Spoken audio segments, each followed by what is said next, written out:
Bonjour chers élèves, nous y voilà encore dans une nouvelle leçon qui aura comme titre les figures de style, où nous allons faire connaissance de 3 types de figures de style, la comparaison, la métaphore et la personnification. Pour cela, je vous prie de rester avec moi jusqu'à la fin de la vidéo.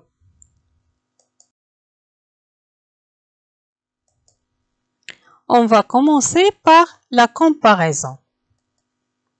Qu'est-ce qu'une comparaison? La comparaison consiste à rapprocher 2 éléments, un comparé et un comparant, pour en souligner les ressemblances ou les différences. Le rapprochement des 2 termes se fait au moyen d'un outil de comparaison, tel que comme, pareil à, semblable à, plus que, moins que, meilleur, pire. Et il y en a d'autres encore. Exemple, ses yeux aux longs cils noirs comme les ailes du corbeau. Phrase prise de la boîte à merveilles d'Ahmed Sfraoui.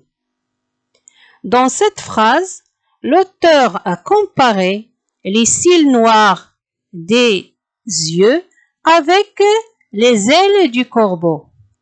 On sait que le corbeau a de longues ailes noires. Alors les yeux de cette personne ressemblent aux ailes du corbeau.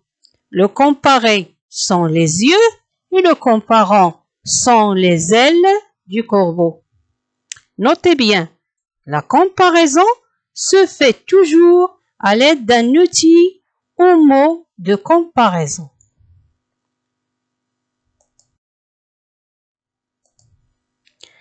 Voilà un autre exemple.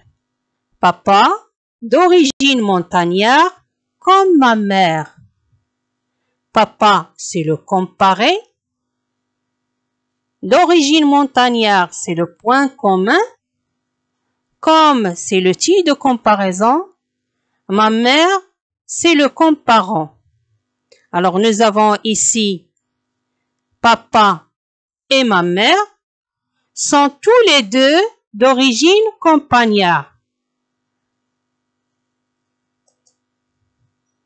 Une comparaison est toujours formée à partir de 3 éléments essentiels articulés autour d'un même point commun. Alors nous avons la comparaison se forme de 3 éléments. Premier élément, le comparé. Qu'est-ce que le comparé? C'est l'élément de la réalité que l'on tente de définir. Ça veut dire l'élément qu'on veut comparer à autre chose. Le comparant est l'élément utilisé pour imager le comparé. Mais le comparant, c'est l'élément avec lequel on compare le comparé. L'outil de comparaison est le 3e élément, ou ce qu'on appelle terme comparatif, et le mot qui marque le lien entre les deux. Ça veut dire entre le comparé et le comparant. C'est l'outil de comparaison.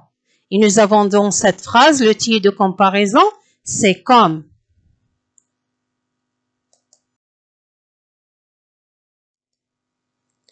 Passons maintenant à la métaphore. Qu'est-ce qu'une métaphore? La métaphore est une sorte de comparaison puisqu'il réunit 2 éléments, sans toutefois utiliser de mots de comparaison. بمعنى أن la métaphore هي نوع من أنواع التشبيه ما دامت تجمع بين عنصرين le comparé et le comparant لكن بدون استعمال أدوات التشبيه التي اطلعنا عليها مع la comparaison. En bref, la métaphore, comme la comparaison, elle rapproche deux éléments, mais sans les relier par un outil de comparaison. ما ذكرناه في السابق.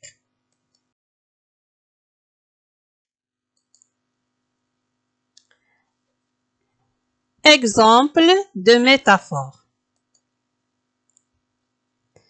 Un gros serpent de fumée noire.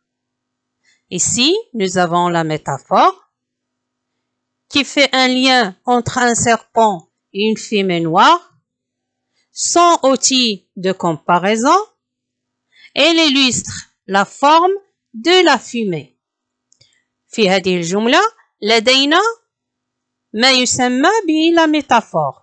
لماذا؟ لأن في الجملة تشبيه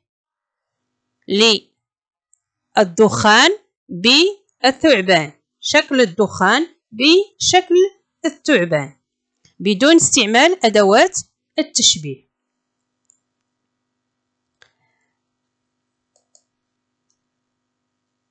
Deuxième exemple, ma jeunesse ne fut qu'un ténébreux orage. La métaphore ici compare la jeunesse à un orage en raison de sa nature imprévisible, violente et sombre. هنا كذلك لدينا ما يسمى بلا ميتافور لأن الجملة فيها تشبيه بين ما يسمى بسن الشباب مع العاصفة بدون استعمال أيضا أدوات التشبيه.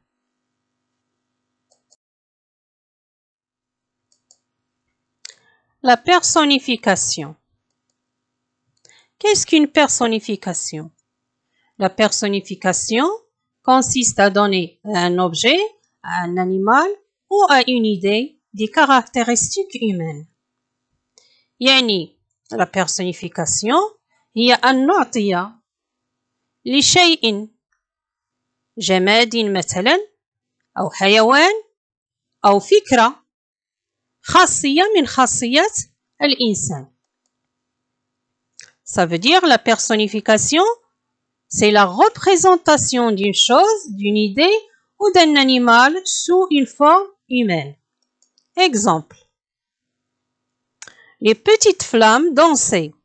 L'auteur donne une caractéristique humaine aux flammes qui est danser.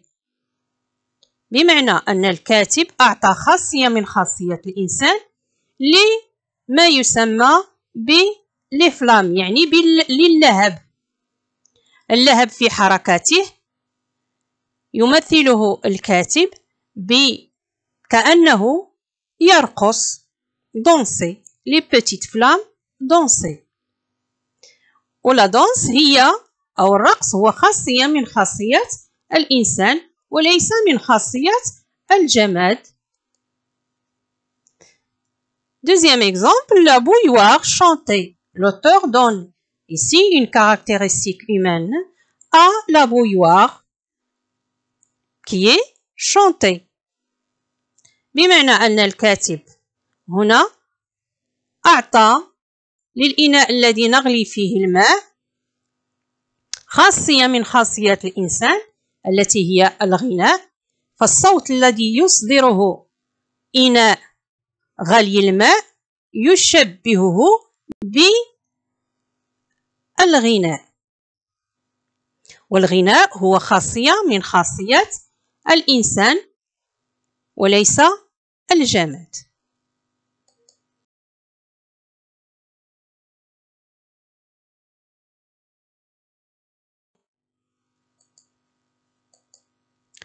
Merci pour votre attention et à la prochaine vidéo. Si vous avez des questions, n'hésitez pas à me laisser des commentaires. N'oubliez pas aussi de cliquer sur j'aime et abonner. Merci et à la prochaine.